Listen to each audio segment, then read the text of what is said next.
नमस्कार, आप देख रहे हैं दर्पण न्यूज नेटवर्क। मैं हूं आपके साथ चंदन मिश्रा। आज हमारी पूरी टीम पूर्वी उत्तर प्रदेश के 319 विधानसभा क्षेत्र पनियरा में उपस्थित है। हमारे साथ मौजूद हैं पनियरा के वर्तमान विधायक ज्ञानेंद्र सिंह जी। आज हम इनसे बात करेंगे कि सर्दी के मौसम में राजनीतिक गर्माहट बढ़ गई है और इस पे खास बातचीत करेंगे वर्तमान विधायक सिंह साहब से और जानेंगे कि इस बार राजनीति में क्या उथल पुथल है और आपका एजेंडा क्या है। तमाम ऐसे क्वेश्चन होंगे। सर, जैसा कि दशकों से आप इस क्षेत्र के जनप्रतिनिधि रहे हुए हैं और जनता के बीच जब हमारी टीम सर्वे करने निकली तो जनता के बीच आपकी लोकप्रियता को देख के हमारी टीम का मन हुआ कि आपसे रूबरू हुआ जाए, आपसे क्वेश्चन किए जाएं। धन्यवाद। कम से कम आपने प्रशंसा तो किया कि क्षेत्र की जनता से आपने प्रश्न किया। क्षेत्र की जनता से प्रश्न सुनने के बाद आप लोग संतुष्ट हैं, मीडिया के लोग संतुष्ट हैं, तो मैं अपने आप को सौभाग्यशाली समझ रहा हूं कि मेरा लोकप्रियता जनता के बीच में है। आप सभी को धन्यवाद। विधायक जी, जब राम की लहर थी, जय राम कह रहे थे लोग, श्री राम का नारा लगा रहे थे, तब आपने भाजपा से यहाँ से प्रत्याशिता किया और जीत हासिल की। उस समय से आप भाजपा में हैं और बीच में ऐसे दौर भी आए जिसमें आपको हार का सामना करना पड़ा। इधर वैश्विक महामारी जैसे कोविड को लेके हमने सर्वे किया तो ये निकला कि आपकी लोकप्रियता और जनता में आपकी जो सेवा है उससे हम संतुष्ट हैं। आप क्या कहना चाहेंगे कि कोविड काल में आपने किस प्रकार से जनता में सेवा की? पहला तो प्रश्न आपका ये बना था कि 91 से राम की लहर से आप राजनीति में हैं, तो 91 में उस समय श्यामदेवरा विधानसभा क्षेत्र था और मैं उस सम्मानित जनता के प्रति आभार व्यक्त करना चाहता हूं कि जिन्होंने पहली बार भारतीय जनता पार्टी ने मुझे प्रत्याशी बनाया और क्षेत्र की जनता ने मुझे विधानसभा में भेजने का काम किया। मैं उनके प्रति अपना नतमस्तक झुका करके प्रणाम करता हूं। और इसमें मैं ये कहना चाहता हूं कि आप लोग भी थोड़ा इस पर समझ सकते हैं कि मुझे एक जगह से, एक विधानसभा क्षेत्र से, एक चुनाव चिन्ह पर, कमल के फूल पर 8वीं बार भारतीय जनता पार्टी ने मेरे ऊपर विश्वास व्यक्त किया है और अपना प्रत्याशी बनाया है। अपने आप में बहुत बड़ा मिसाल है कि 8वीं बार लगातार ऐसे जो युग में, भौतिक युग में, जो स्वार्थ के हित के लिए लोग जो है एक पार्टी से दूसरे पार्टी में आना जाना, शाम को सोए हैं दूसरे पार्टी में, सुबह देखा जाता है न्यूज़ पर और पेपर में तो दूसरे पार्टी में चले जाते हैं। ऐसे भौतिकवादी युग में मेरे अंदर कभी ऐसी भावना नहीं बनी कि मैं भारतीय जनता पार्टी की ओर छोड़ करके किसी अन्य दल का सदस्य बनूं, कार्यकर्ता बनूं, जबकि परिस्थितियां ऐसी बनी थीं, लेकिन मेरे मन के अंदर कभी ऐसा कुछ विचार नहीं बन पाया। मेरे रोम रोम में राष्ट्रवाद है, देशभक्ति है, विकास का सोच है, इसलिए दूसरे दल के प्रति मेरा कभी झुकाव बना ही नहीं। प्रश्न आपका था कोरोना काल में।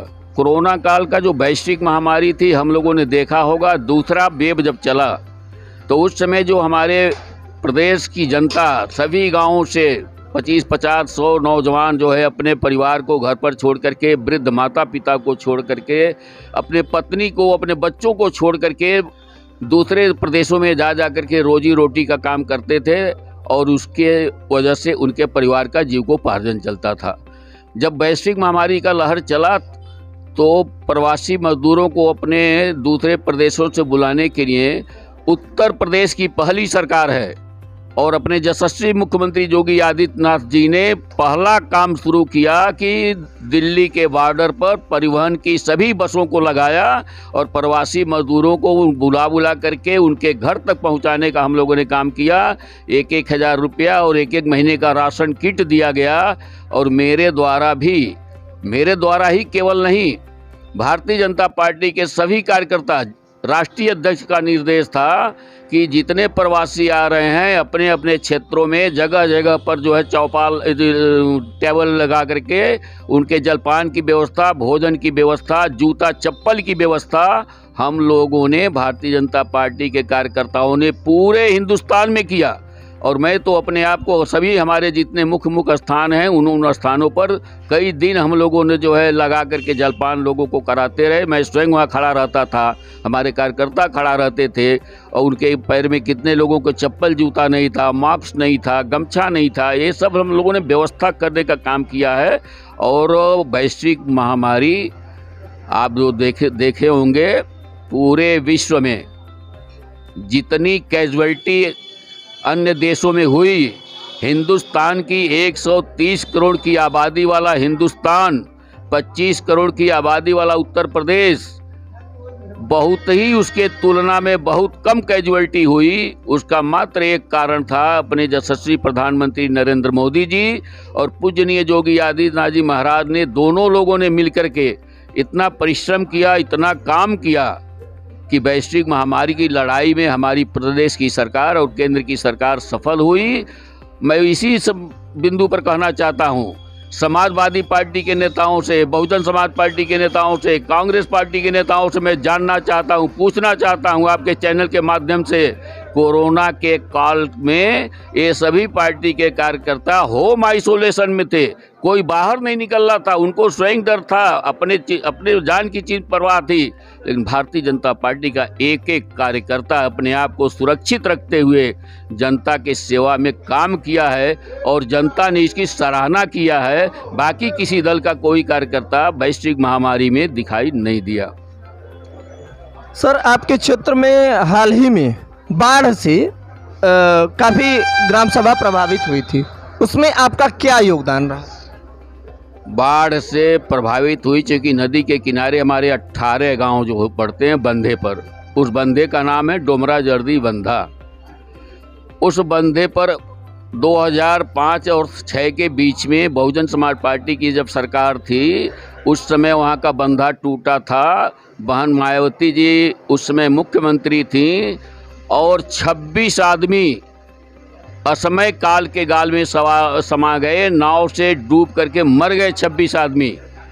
और मैं बड़े दावे के साथ और फक्र के साथ कह सकता हूँ, इस समय 2017 में जब पूजनीय योगी आदित्यनाथ जी महाराज की सरकार आई तो उस बंधे को ठीक कराने के लिए, उस बंधे को उच्चीकरण कराने के लिए, उस बंधे का चौड़ीकरण कराने के लिए हमने 25 करोड़ रुपया उस बंधे पर खर्च कराया है।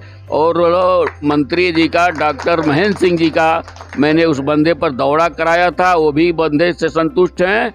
और मैं नहीं, उस 18 गांव की जनता से जब आप जाकर के पूछेंगे, मेरे बिना बताए अगर उन लोगों से आप पूछेंगे तो लोग खुद बताएंगे कि इतने कई दशक तक बाढ़ में पैसा जो है बंधे के लिए आता था, लेकिन बंधे पर एक भी पैसे का काम नहीं होता था। और ये पहली बार है योगी जी की सरकार में, ज्ञानेंद्र सिंह के नेतृत्व में, पंकज चौधरी जी के नेतृत्व में उस बंधे पर 25 करोड़ रुपया खर्च किया गया है। और बंधा को टूटने हम लोग नहीं दिए। ये हमारी सरकार की और हम जनप्रतिनिधियों की, हमारी और पंकज चौधरी जी की उपलब्धता है, सहलता है कि हम लोगों ने इसको जो है बड़े मनोयोग से अधिकारियों के साथ जुड़ करके काम किया था। इस साल बंधा, जबकि बारिश बहुत ज़्यादा हुआ, बाढ़ जो हम लोग जो है इस समय फिर डर रहे थे बंधे पर जाते हुए, बाढ़ में हम लोगों का दौरा भी हुआ था, कब कट जाएगा, कब कट जाएगा। लेकिन हमारे अधिकारी सभी लगे रहे और बंधे को सुरक्षित बचा लिए। इसलिए बाढ़, फसल तो चूँकि वाटर लॉगिंग से फसल का क्षति हुआ है, फसल की क्षति होने में दिक्कत नहीं है। फसल की क्षति चूँकि वाटर लॉगिंग होने के नाते वो जो है फसल की क्षति हुई है, फसल के मुआवजे के लिए हम लोगों ने जो है उसको वो शासन में भेजा था। चूँकि कोरोना का काल था तो थोड़ा सा कुछ काम प्रभावित हुए हैं, लेकिन फाइल अभी हमारी शासन में पड़ी हुई है। किसानों को उसका मुआवजा दिलाने के लिए इसको मैं स्वीकार करता हूँ। तो हम आने वाले समय में उस किसानों को फसल की मुआवजा भी दिला दिया जाएगा। और बंधे का पिच्चीकरण कराने के लिए हमारी योजना जो है लंबित है। अगर पनियरा विधानसभा क्षेत्र की सम्मानित जनता पुनः मुझे अगर अवसर देती है, मैं पूरा का पूरा 18 किलोमीटर बंधा पिच कराऊंगा ताकि कभी भी भविष्य में कभी बंधा टूटने का नौबत न आवे। ये मेरा अपना सोच है। विधायक जी, आपकी लोकप्रियता को देख के, आपकी कर्मठता को देख के जनता के बीच आपका जो संघर्ष रहा है और लोगों का स्नेह मिला है, एक सवाल उठता है कि दशकों से विधायक रहे और 2 बार क्या ऐसी चूक हो गई आपसे कि एक बार बसपा और एक बार समाजवादी पार्टी से आपका हार का सामना करना पड़ा? चुनाव है, चुनाव में 2 ही शब्द लागू होता है, हार और जीत। मेरे हार पर आपका प्रश्न है और बड़े बड़े दिग्गज नेता हार जाते हैं। हार और जीत जब 2 ही शब्द है तो कभी जीत कभी हार। जब आदमी चुनाव मैदान में है तो जीतता भी है, हारता भी है। वो हारने का भी मुझे गम नहीं है। इसलिए नहीं गम है कि उस हार के समय में भी मैं जनता के बीच में आता जाता रहता था और जनता के बीच में काम करता था। मुझे हार का महसूस इसलिए नहीं होता था कि मेरा हारने के बाद भी मेरा नमस्कार करने वाले सैकड़ों हजारों लोग मिलते थे क्षेत्र में। कष्ट तो उसको होता है जब विधायक रहता है तो विधायक की तरह जो अपना जो है रुतबा बना के चलता है, और जब विधायक नहीं रहता है तो उसको कोई नमस्कार करने वाला नहीं मिलता, पूछने वाला नहीं मिलता। मेरे अंदर मैं विधायक रहूं या न रहूं, कोई अंतर मेरे चेहरे पर, मेरे शरीर पर कोई सिकन पड़ने वाला नहीं है। इसलिए मुझे हार का भी कोई गम नहीं है। जब दोनों एक दूसरे के पूरक हैं, हार और जीत दोनों एक साथ लगे हैं, तो स्वाभाविक है कभी जीत कभी हार होती रहती है। विधायक जी, आपके कार्यकाल में 5 प्रमुख विकास कार्य आपके द्वारा जानना चाहता हूं। 5 प्रमुख काम आप विकास का जानना चाहते तो एक तो अभी हम लोग जिस सड़क पर बैठे हुए हैं, यह सड़क बसपा और सपा के शासन काल में एकदम से चलने लायक नहीं था। इस सड़क पर आने जाने वाले लोग जानते थे, इस सड़क को छोड़ करके दूसरे बाईपास के रास्ते निकलते थे। तो ये सड़क तो हमारे क्षेत्र में इंदरपुर से ये सड़क परतावल होते हुए भिटौली गई है।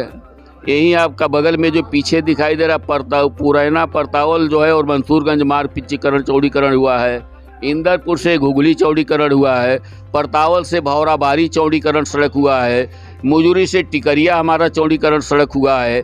तो लंबी लंबी जितनी सड़कें हमारे क्षेत्र में भी हैं, उन सड़कों का विकास हुआ है। एक मुद्दा तो आप ये समझ लें। बाकी ग्रामीण सड़कों में हमसे नहीं, आप जनता से जाके पूछेंगे तो पिछले 5 साल में यहाँ बहुजन समाज पार्टी के विधायक थे, 5 साल जो है यहाँ समाजवादी पार्टी के विधायक थे, और मेरा 5 साल का कार्यकाल शायद उन लोगों को के 10 साल पर चौगुना अंतर पड़ेगा, भारी पड़ेगा विकास के काम में, अगर आप क्षेत्र की जनता से जाकर के पूछेंगे तो।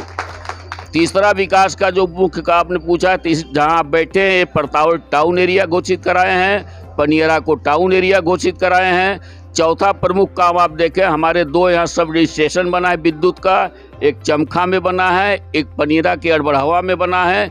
ये सब ऐसे मुद्दे हैं, ऐसे काम हैं कि ये प्रमुख कामों में ही आता है। बाकी छोटे मोटे काम तो जनता की अपेक्षाओं में मैंने पूरा खरा उतरने का प्रयास किया है।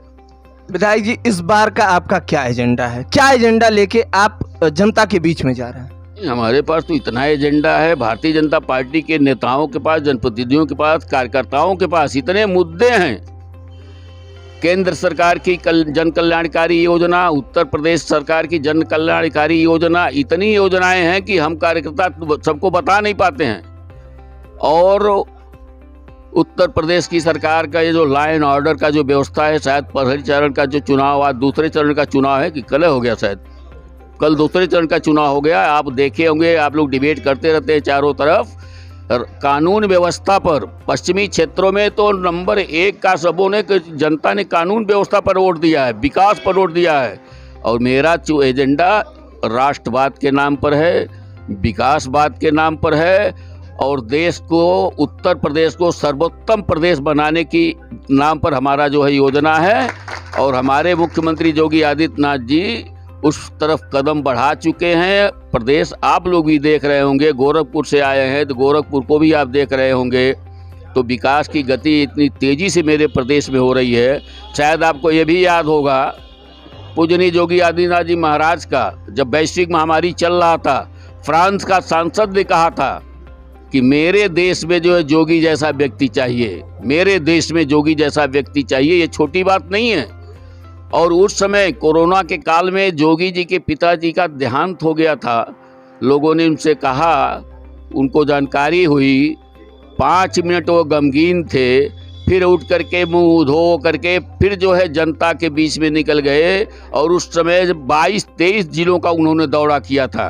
कहा था उन्होंने कि मेरे पिताजी का जो होना था वो तो हो गया, मैं जाके कुछ कर नहीं सकता, लेकिन उत्तर प्रदेश की 25 करोड़ आबादी का जो देश है, प्रदेश है, इस जनता की जिम्मेदारी मेरी है। इसलिए मैं पहले जनता मेरे लिए है, उसके बाद मेरा परिवार मेरा घर है, पहले जनता मेरी है। इसलिए वैश्विक महामारी के टाइम में भी योगी आदित्यनाथ जी के उस काम में सफल हुए। और हमारे पास एजेंडा इतने हैं कि हम गिनाएंगे तो आप टाइम में नहीं दे पाएंगे कि कितना एजेंडा मेरे पास है। और आज हम लोग गाँव में जा रहे हैं, हम लोगों से पहले जनता बोल रही है, मोदी जी का, योगी जी का काम बोल रहा है। पहली तो हम लोग अभी कुछ कह रहे हैं तो महिलाएं नंबर 1 पर आके कह रही हैं नहीं नहीं हम तो मोदी जी को देंगे, योगी जी को देंगे। इसलिए कि योगी जी ने जो उस समय आप देखे होंगे जब वैश्विक महामारी चला था तो प्रदेश और केंद्र की सरकार मिल करके जनता को फ्री राशन, दोनों सरकारें हमारी फ्री राशन दे रही थी। तो फ्री राशन पहले भी सरकार दे सकती थी, किसान सम्मान निधि पहले भी सरकार दे सकती थी, यूपीए की सरकार। ये सब सारी योजनाएं जो चली हैं, निःशुल्क खाद्यान्न योजना हमारी सरकार दे रही है, 2 रुपया किलो गेहूँ, 3 रुपया किलो चावल हमारी सरकार दे रही है। ये सब पहले की भी सरकारें कर सकती थी, लेकिन पहले की सरकारों के मन में इच्छा शक्ति नहीं थी, उनको काम नहीं करना था, करप्शन में वो डूबे हुए थे, भ्रष्टाचार में लोग डूबे हुए थे। कांग्रेस की सरकार में बार बार मंत्रियों के ऊपर भ्रष्टाचार का आरोप लगता था, लेकिन भारतीय जनता पार्टी की सरकार आज है, 7.5 साल मोदी जी के सरकार को हो गया, 5 साल योगी जी के सरकार को हो गया, किसी भी मिनिस्टर के ऊपर किसी भी प्रकार का कोई भ्रष्टाचार का आरोप नहीं लगा है। मैं दावे के साथ इस बात को कह सकता हूं, प्रदेश की सरकार और केंद्र की सरकार दोनों मिलकर के डबल इंजन की सरकार प्रदेश और केंद्र देश को जो है विकास के रास्ते पर ले जाना चाहती है, ले जा रही है। इसमें सबको, और आज आप देखें हम लोग तो बड़े गौरवशाली महसूस अपने आप को करते हैं। हिंदुस्तान का जो नेतृत्व अपना मिला हुआ है, मोदी जैसा नेतृत्व। पहले जो है हिंदुस्तान के प्रधानमंत्री जाते थे विदेश में तो कटोरा लेकर के जाते थे, और वहाँ कोई देश इनको अगर भीख दे देता था कर्ज के रूप में तो आकर के जो है देश में जश्न मनाया जाता था। एक है छोटा सा कहावत, ऋणम लित्वा घृतम पिबेत। ऋण लेने के वाला व्यक्ति भी घी पी करके सो रहा है, काम कर रहा है, वह यूपीए की सरकार में होता था। लेकिन आज हिंदुस्तान की सरकार के प्रधानमंत्री नरेंद्र मोदी जी जिस देश में जाते हैं, मोदी मोदी मोदी मोदी का नारा हम सभी लोग सुनते होंगे। और पहले के प्रधानमंत्री को कोई विदेश सचिव आता था रिसीव करने, और नरेंद्र मोदी किसी भी देश में जाते हैं तो एयरपोर्ट पर वहाँ का चाहे प्रधानमंत्री हो चाहे राष्ट्रपति हो, वह लोग जो है उनको रिसीव करके जो है ले जाते हैं, सम्मान ले जाते हैं। ये बहुत बड़ा फर्क है। राष्ट्र का नाम पूरे विश्व में बड़ा है, और सर्वे ने बताया है, आप ही लोगों का सर्वे जो होता है, चैनल होता है, पूरे विश्व में नंबर 1 के नेता आज नरेंद्र मोदी जी घोषित हुए हैं। ये बहुत बड़ी बात है। अखिलेश यादव जी का तमाम आरोप लग रहा है कि ये पार्टी जो है ये जातिवादी पार्टी है, ये पार्टी जो है गुमराह कर रही है लोगों को, फ्री राशन बांट के, रोजगार के क्षेत्र में ये कुछ नहीं कर रही है। इस पे आप क्या कहें? अखिलेश जी के बातों पर मेरा कोई कमेंट नहीं है, लेकिन ये बचकाना बात उन्होंने कहा है, रोजगार पर उन्होंने बचकाना बात कहा है, पार्टी बात पर जो उन्होंने, परिवार बात पर जो बचकाना बात किया है, इतना विचार करिए। जातिवाद परिवारवाद नहीं, जातिवाद। तो जातिवाद मेरी पार्टी कहाँ करती है? सर्व समाज की बात हमारी पार्टी करने वाली है। आप बताइए, मैं 3 बार इसके पहले चुनाव जीता था अपने विधानसभा क्षेत्र से, तो 59,000 वोट से ज़्यादा हमने कभी नहीं पाया था, और चौथी बार जीता, और बहुत बड़े नेता हमसे चुनाव लड़े थे, लेकिन 1,20,000 वोट हम पाए थे, ठीक दूना वोट पाए थे। तो आप ज़रा बताइए, अगर हम दूना वोट पाए हैं तो जातिवाद किस जाति का? हम अपने जाति से वोट चुनाव नहीं जीत सकते। सर्व समाज का, हिंदू मुस्लिम सिख ईसाई कहा जा सकता है, परसेंटेज में 9-10 हो सकता है, कमो बेशी हो सकती है, लेकिन समाज के सभी लोगों का भरपूर सहयोग मिला था, तब जाकर के हम 2 गुना वोट पाए थे। और पंकज चौधरी लगभग 7.25 लाख वोट पाए थे। ये जातिवाद पर ये चुनाव नहीं होता है। अखिलेश जी को भ्रम है, अखिलेश जी जातिवाद करते हैं। अब बतावें अखिलेश जी का, अखिलेश जी जात बात करते हैं। जब उनकी सरकार होती थी तो जो अगर सिपाही की भर्ती होती थी, चाहे कोई भी भर्ती होती थी, आप देखे होंगे पीसीएस की भर्ती हुई थी, 86 लड़कों का नियुक्ति हुआ था। कितनी संख्या यादव लोगों की थी। और यादव से मेरा कोई विरोध नहीं है, विरोध इस बात का है यादवों से कि हमारे परतावल में भी यादव हैं, हमारे महाराजगंज जिले में यादव हैं, कुशीनगर में यादव हैं, लेकिन इटावा के यादव, मैनपुरी के यादव, रामपुर के यादव, वहाँ के यादव जो है उनकी नियुक्ति हो जाती थी। पढ़ने वाले लड़के इधर नहीं थे, वहाँ से सूची आ जाती थी। पुलिस में शिवपाल यादव जी का खर्रा चला जाता था आईजी गोरखपुर के पास। यहाँ के लड़के मेहनत करने वाले नहीं हैं यादव। नौकरी होनी चाहिए, बेस जिसका है, जिस क्षेत्र में जिसको नौकरी मिल रही है, उस समय केवल उन्हीं लोगों को पढ़ा हुआ लड़का फेल कर दिया जाता था, और बिना पढ़े वाले लड़के जिनकी सूची आ जाती थी, आईजी की मजबूरी हो जाती थी नौकरी देना। और मैं याद आपको फिर इस बात पर भी कहना चाहता हूँ, 5 साल की सरकार जोगी जी की चली है, एक भी नियुक्ति में जातिवाद, एक भी नियुक्ति में डोमिनेशन, 5.25 लाख सरकारी लड़कों को नौकरी मिली है भिन्न भिन्न क्षेत्रों में, लेकिन कहीं से किसी के मुंह में दांत नहीं है विपक्षियों के पास कि ये आरोप लगा दे कि पैसा लेकर के कहीं नौकरी दी गई है। ये जोगी जी के सरकार में नहीं हुआ है। ये हुआ है कि कहीं पर्चा लीक हुआ है, तो अभी पिछला जो पर्चा लीक हुआ था तो उसमें आप देखे होंगे बुलडोजर से लोगों के मकान गिराए गए हैं, बुलडोजर चला है उन लोगों के ऊपर जो माफिया लोग हैं। तो मेरे सरकार में एक भी पैसे का और रोजगार की बात जहाँ तक है, ये किस बात की रोजगार की बात करते हैं? रोजगार में ये आता है, हमारी सरकार योजना चला करके, मुद्रा लोन योजना चला करके, बैंक सखी बना करके तमाम लोगों को जोड़ा है। रोजगार उसको, बेरोजगार उसको नहीं कहते, रोजगार उसको हमारी सरकार चाहती है कि आपका हम सहयोग कर रहे हैं, हमारे पढ़े लिखे जो नौजवान हैं उनका हम सहयोग करना चाहते हैं, वो हमसे पैसा लें, अपने पैर पर खड़ा होने के लिए कोई बिजनेस करें। कोई भी सरकार सभी लोगों को, पढ़े लिखे को नौकरी नहीं दे पाएगी। रोजगार से जोड़ने का काम सरकार का काम है कि रोजगार लोगों को मिलना चाहिए। तो हमारी सरकार तो देख रहे हैं आप, छोटे छोटे फुटपाथ पर चलने वाले आत्मनिर्भर बनाने का प्रयास कर रही है, घर बनाने का प्रयास हमारी सरकार करती है। पर रेहड़ी वाले, पटरी वाले, खोमचा वाले, चाय वाले, इन लोगों को लोन दे करके कहती कि आप परिश्रम करो, आय बढ़ाओ, अपना भी करो, सरकार का भी काम करो। तो हमारी सरकार रोजगार के क्षेत्र में बहुत काम किया।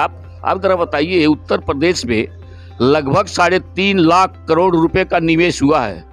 3.5 लाख करोड़ रुपए का अगर निवेश हुआ उत्तर प्रदेश में, तो जो पैसा आया है वो अपने हाथ से वो मालिक नहीं काम करेगा। ये हमारे और आपके बीच के जो बेरोजगार नौजवान हैं वही लोग उस फैक्ट्रियों में, उस उद्योग के में जा कर के काम करेंगे। तो इनको अब ज़रा बताइए, प्रियंका जी आई हैं, प्रियंका जी बोल रही हैं हम जो है हमारी सरकार बनेगी तो हम सभी बच्चों को जो है स्कूटी देंगे। उनका एक नारा है जो बड़ा प्रचलित हो रहा है इस समय, नारी हूँ मैं लड़ सकती हूँ। तो नारी तो है ही है, उनको नारी तो कहना ही पड़ेगा, नारी है ही है, नारी हैं तो लड़ तो रही हैं, लेकिन जरा लड़ने का ढंग तो जरा देखिए। पता नहीं स्वर्गीय इन्हीं के पिताजी स्वर्गीय राजीव गांधी जी पार्लियामेंट में कहा था उन्होंने एज ए प्रधानमंत्री कि मैं 1 रुपया भेजता हूं दिल्ली से तो 15 पैसा परतावल के गांव में पहुंचता है, 85 पैसा बीच के रास्ते में खेल हो जाता है। मैं नहीं बोल रहा हूं, शायद अगर आपको याद होगा तो ये पार्लियामेंट में राजीव गांधी जी का बयान था। और आज मेरी सरकार जो है, मोदी जी अगर किसान सम्मान निधि का बटन मानबेला गोरखपुर में से दबाते हैं तो मानबेला में अभी रैली में लोग देखने वाले, उनके भाषण को सुनने वाले लोगों के मोबाइल पर सूचना आ जाती है कि 2000 रुपया आपके खाते में किसान सम्मान निधि पहुंच गया। नो ब्रेकर, कहीं कोई बिचौलिया नहीं, दिल्ली से पैसा चलता है तो हमारे खाते में आता है, आपके खाते में आता है, किसानों के खाते में जाता है, कहीं कोई ब्रेकर नहीं है। कहीं ना कहीं ये डिजिटल इंडिया का रूप स्वाभाविक है, हमारी सरकार उसी तरफ जा रही है। हम प्रियंका गांधी का बात थोड़ा छोड़ दिया, आपने विषय चेंज कर दिया था। डिजिटल इंडिया आने वाले जो हमारे बच्चे हैं, जो भविष्य है, ये सभी लड़के उसमें बड़ा रुचि ले रहे हैं। पुराने लोग तो जानते नहीं हैं, लेकिन जो युवा वर्ग है, जो हमारा भविष्य, जो हमारे बच्चे बढ़ रहे हैं, पढ़ रहे हैं, छोटे हैं अभी, उन्हीं लोगों के लिए हमारा देश जो है एकदम से देखिएगा आने वाले 5-7 सालों में अगर मोदी जी प्रधानमंत्री रह गए तो हिंदुस्तान को सबको हर व्यक्ति को डिजिटल इंडिया से जोड़ करके, जैसे विदेशों में चला जाता है वहाँ से जो है बाहरी आते हैं विश्व देश भ्रमण पर, कार्ड लेकर के चलते हैं, पॉकेट में पैसा लेके नहीं चलते, उसी तरह से हिंदुस्तान का व्यक्ति भी कार्ड लेकर के चलना शुरू करेगा। न उसके पास पैसा रहेगा, न कोई रास्ते में लूटपाट करेगा, न कोई उसको मारेगा। एक काम हमारी देश की सरकार कर रही है। थोड़ा सा मैं पीछे फिर जाना चाहता हूँ। प्रियंका गांधी का आपने वो सुना था भाषण, आपने कहा कि लड़की हूँ, लड़ सकती हूँ, लड़नी चाहिए। उनकी माताजी लड़ी हैं, उनकी दादी लड़ी हैं, तो लड़ना तो चाहिए। परिवारवाद तो वहाँ देखिए ना, गांधी के अलावा कोई वहाँ अध्यक्ष नहीं हो सकता। लेकिन प्रियंका गांधी की बात मैं कर रहा था। प्रियंका गांधी कहीं कि हम हाई स्कूल और इंटर के बच्चियों को स्कूटी देंगे, हमारी सरकार आई। पता नहीं प्रियंका गांधी को ये मालूम है कि नहीं है कि हाई स्कूल और इंटर में एक साल में कितने बच्चे पास होते हैं? 52 लाख से 55 लाख बच्चे पास होते हैं हाई स्कूल और इंटर में। अब जरा बताइए, एक स्कूटी का दाम कितना हुआ ये भी उनको नहीं मालूम होगा। ये भी तो उनको पूछना पड़ेगा, अपने आदमी से, कंपनी से जानकारी करना पड़ेगा। और 55 लाख बच्चों को स्कूटी देना अब अपने आप में साबित करता है कि ये सही है कि गलत है।